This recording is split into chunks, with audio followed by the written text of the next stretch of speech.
All right, welcome to another video, everyone.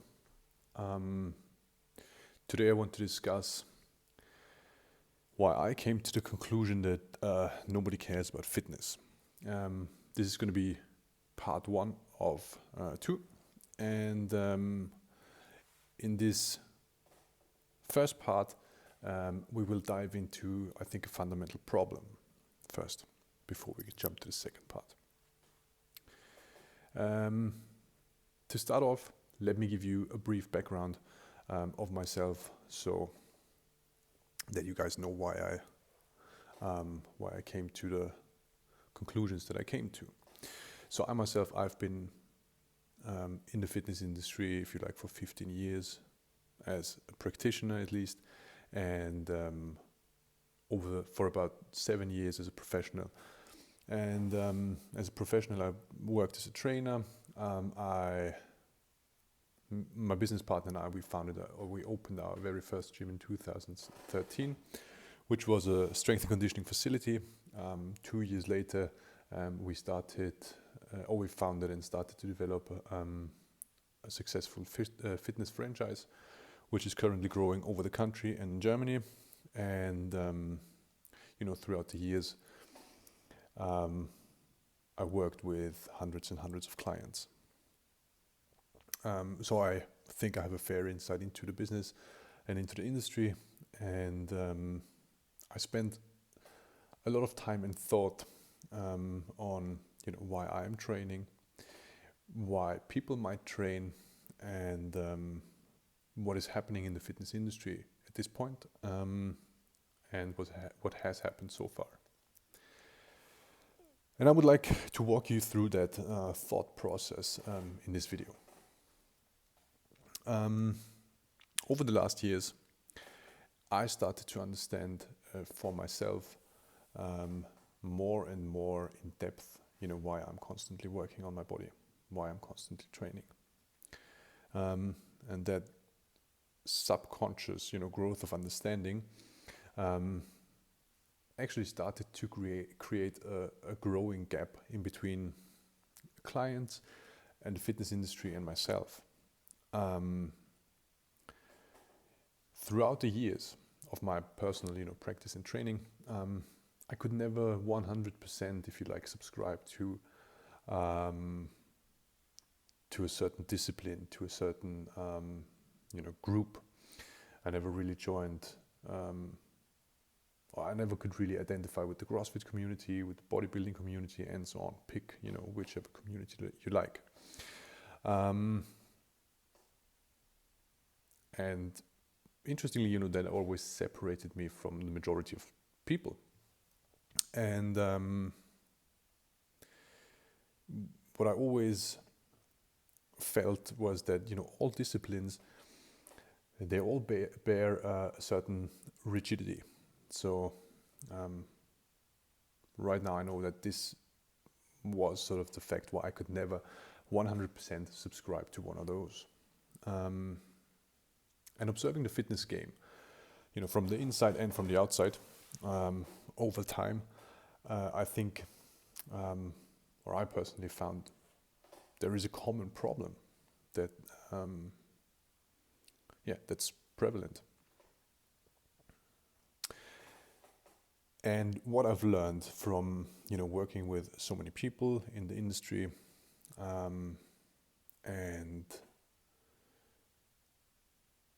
clients who are entering the fitness world, but also, enthusiasts, people who are in it for the training world, who are in it for many years,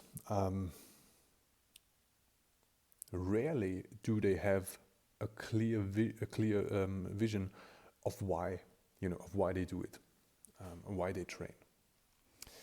And before we proceed, I want to draw a clear line here, because not all people who train, of course, are in the same boat. And for the further thought process, let's exclude all trainees who are identified with a certain discipline, competitive discipline, to be more precise. for example, bodybuilding, powerlifting, Olympic weightlifting, gymnastics, whatever it is. So it's a certain competitive discipline. Because whenever you identify with a certain discipline, you choose a certain framework of conduct and a certain framework of ideals. And, any framework defines a certain way or a way of how you need to develop to become more competitive, or how you sort of have to progress through that discipline.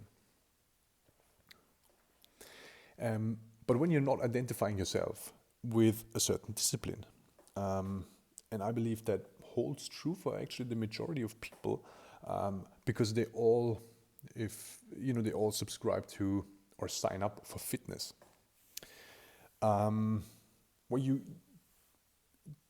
There actually, is the need to create your own framework through which you can progress. And in order to create your own framework, first of all, you need to know what you want. And I guess at some point we all need to, or should actually, identify the why, but for now let's stick with the what. And when it comes to the question of what we want, we usually start by setting goals. And here's an important distinction, I think. There are abstract goals and there are finite goals. And we'll examine what problems they present. So starting off with abstract goals. Abstract goals are loose terms that sometimes are hard or even impossible to measure without further defining them. All right. As an example, when people say they want to get fitter, when people say they want to get healthier, these are abstract goals. Yeah. And abstract goals that people, let's say, want to achieve through their training are very subjective in perception, and that makes them very prone to misinterpretation. To use an example, let's pick somebody who starts training and they train 3 times per week, and after 3 weeks, for example, I will guarantee you this person will feel better. Maybe because their back doesn't hurt anymore, maybe because they can climb 3 flights of stairs without sounding like a steam engine, so they will feel better, promised. But from that experience, can this person derive the claim that they are healthier now? And the answer is no. If they had not objectively sort of defined what healthier would mean prior to starting training.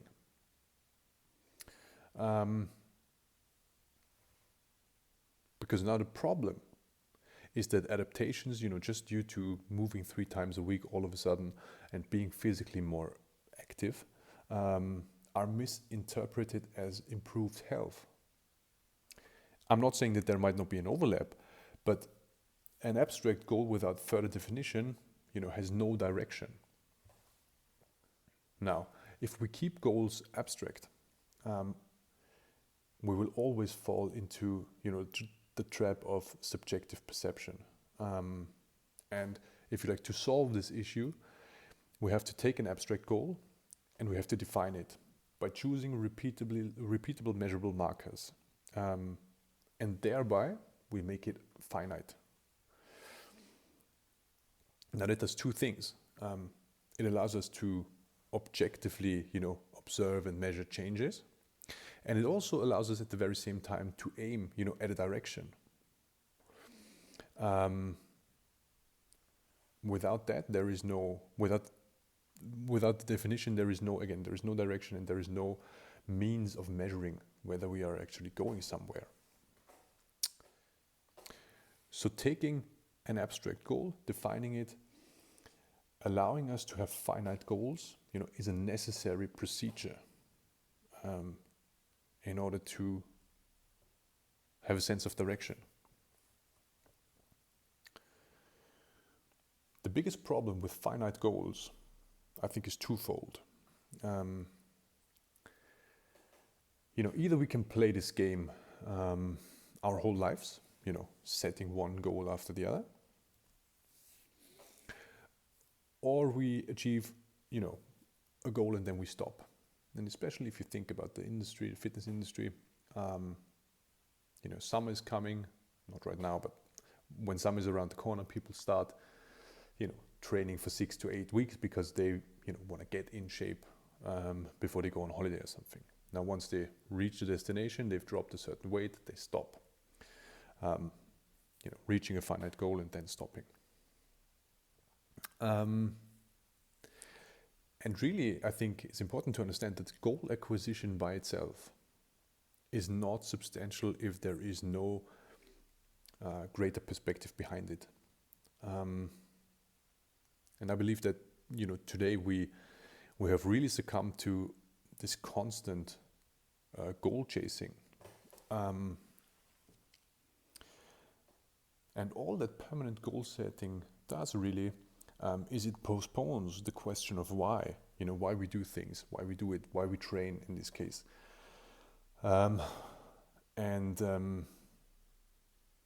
finite goals are a very comfortable remedy, instead of further investigating the question of why, we just throw on another goal.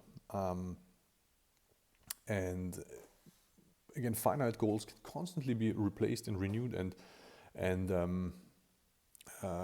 thrown into the equation all the times.